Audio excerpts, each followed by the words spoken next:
Pre-Calculus Unit 3, Lesson 3, Solving Exponential and Logarithmic Equations and Applications. So properties are, because these are one-to-one, we know that if the base has to be the same, then it's one-to-one, meaning there can only be one value for the x that gives me that same y, so these two would also have to be the same. The same is true for the logarithmic function. If these have the same base, then these would have to be equal. So if we can rewrite things to have the same base, then we can solve an equation of this equals to this. So in general, to solve exponential and logarithmic equations, first you'll check for one of that. If you can do that, that's the easiest thing. If not, you're going to use inverse functions. B to the u equals c, you would take log to the base b of both sides. If you have log of b to the u, you would put this as the power of b, so it would b to this power and b to this power.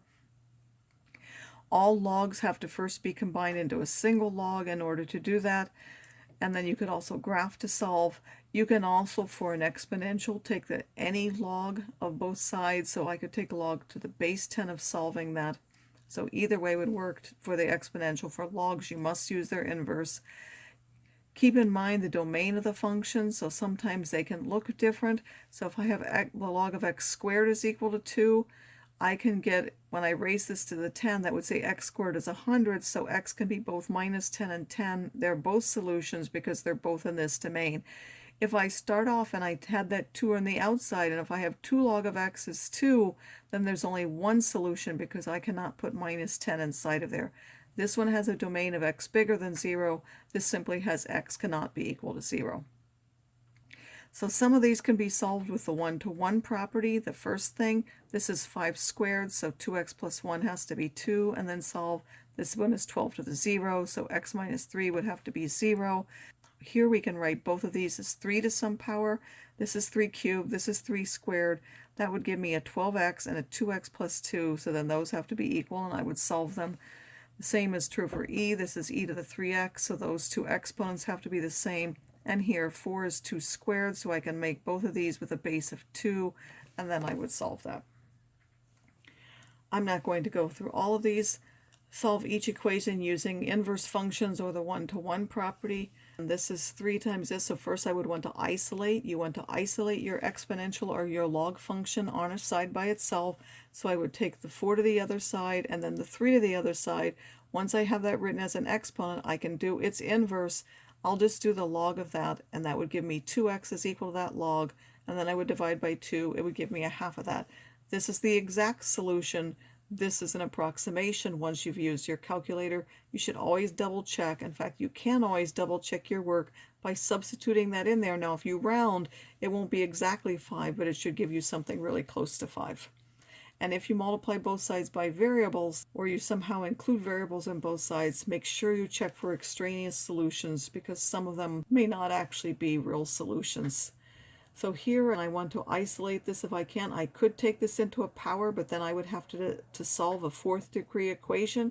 It's easier to divide by that 4 first, giving me the log of 3x is 2, then raise e to that power. 3x is e squared. So x would be a third of e squared. Again, this is the exact, this is the approximation.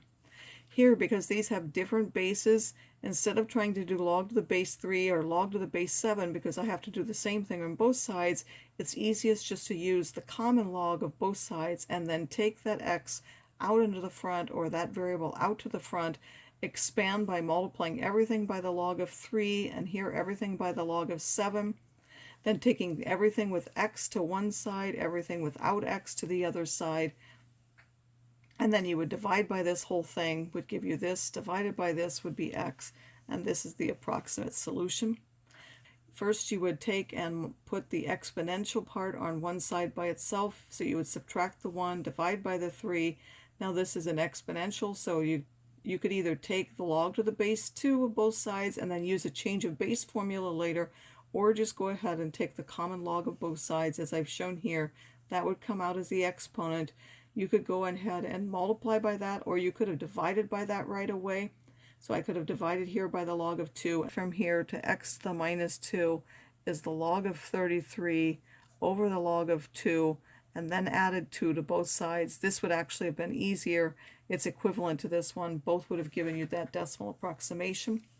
This one is a log form. The only other way to do that is to make these both the exponents of the base 7. So 7 to this power, 7 to this power. This 7 undoes the log to the base 7. I get what it's inside. 7 to the power 0 is 1. I solve that cubic equation. Here I have two different log expressions on the same side. So I first am going to combine those into a single log. Now they have the same base, so by the one-to-one property, whatever is inside of here has to be equal to what's there, and I solve that equation. One of those being extraneous when you check it. This one is going to be a quadratic in e to the x, because if you take e to the x and square it, that's e to the 2x. So we can recognize this as a quadratic in e to the x. So I multiply everything by 2 gives me this. Take it to the other side. Again, this is a quadratic. When I use the quadratic formula, normally that's x squared. I now get e to the x is equal to that. That will give me two numbers. When I calculate that, one is actually a negative number and one is positive. E's can't be negative, so this one is extraneous. This one is a solution. Again, the same is true here. This one is actually factorable. We didn't have to use the quadratic formula.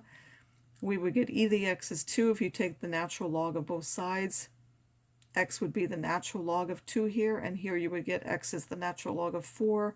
I have calculated both of those. This one is actually a quadratic in the log because the log is squared and then I have a log. So again, take everything to the one side. If I wanted the quadratic formula, it would be the log of x is equal to whatever you got from the quadratic formula. Or when you factor, you have a log and a log here. So the log of x is 2, and now you raise that e to the both sides. So you would x is e squared or x is e to the 8th. Again, make sure that your solutions, that they actually fit in the domain of your function. And if you have variables on both sides, then double check that they're extraneous. To solve an exponential inequality, you would first solve the equality, and then you would graph the difference in the functions or the two sides and see for which values it's more or less, or whether to see it's bigger than 0, depending on which method you use. So first, solve this, and then solve bigger than 0 or bigger than 8 or less than 8. So first of all, this is one I can solve by making the same base. So this is 2 cubed. X plus 1 has to be 3. X is 2. That's this point. So if I take and subtract these and graph that on my calculator, I'll get a function like this that goes through, of course, the point where it's equal, which is 2. And then I want to know where that's bigger than 0 because it says bigger. That's here. So the solution to that would be 2 to the 0. If I wanted to know where it was less than 8, that would be from minus infinity to 2. Or I could graph both sides of it and then find where they intersect. Now this one is completely above the x-axis. This is y equals 8. I would find that that point of intersection is 2. Again, where it's bigger than is where this function is above, which is here. So the bigger than would be solved by having 2 to the infinity or minus infinity to 2. Both solutions match.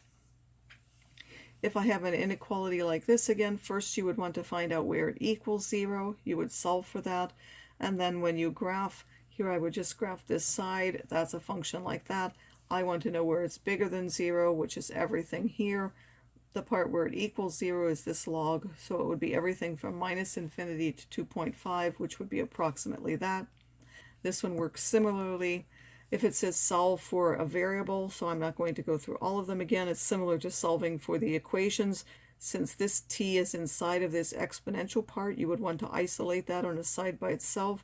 Subtract t0, divide by this, would give you 10 to the minus kt is equal to this. And then you want to get this 10, so take the common log of both sides, and then divide by minus k.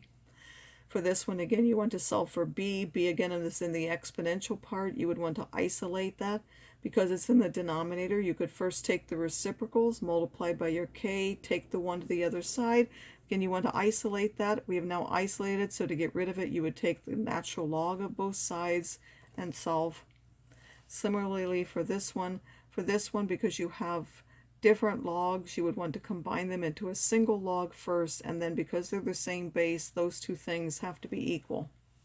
Now there is another expression for the half-life equation which is sometimes used, and we'll just note that often instead of having a base like a half, you can note that e to the log of that is the same thing. Why? Because we know e to the log undoes that, so that simply equals a half. So we can take any, say, base b, and write it as e to the log of base b, and that will be the same thing. And now we want to keep the base e, but take this as being part of our function. We also know that log to the 1/2 is the log of 1 minus the log of 2. The log of 1 is 0 minus the log of 2. Would simply put a minus log of 2 here, and then we have times t and divided by h. So now our new constant would be a to the 0 e to the minus kt, where k would be a log of 2 divided by the half-life. So we could do the same sort of thing that we did before for half-lives using this particular function. So like we had in our statistics and probability section when we did regression, sometimes models need the log to simplify them. So a logarithmic one, which we already fit before, is when we have y is equal to a plus b times the log of x. An exponential function can be fit using exponential reg. It could also be linearized, so I can take the natural log of this side and the natural log of this side. When I take the natural log of this side, I get the log of y. Because this is a product, I would get the sum of the logs, and because this is an exponent, it would come out, so I would get x out to the front log of b, but I've written that in the other order, and then I would have plus the log of a. This is just a new y is equal to a new m and an x plus b. So you don't really need to know what a and b are. You could write this as a linear function, but then the y variable would be not the y's you were given, but they would be the log of y. A power function, this one can also be linearized. Again, taking the log of both sides would give you this, but now both the y and the x need to have the logs when you're actually putting them into linreg. So you could do it the way that the calculator gave you, or you could linearize them. Sometimes people prefer to do it this way. If you were choosing between these, you would look at their r-squareds, pick the one with the biggest r-squared, and that would be your best model.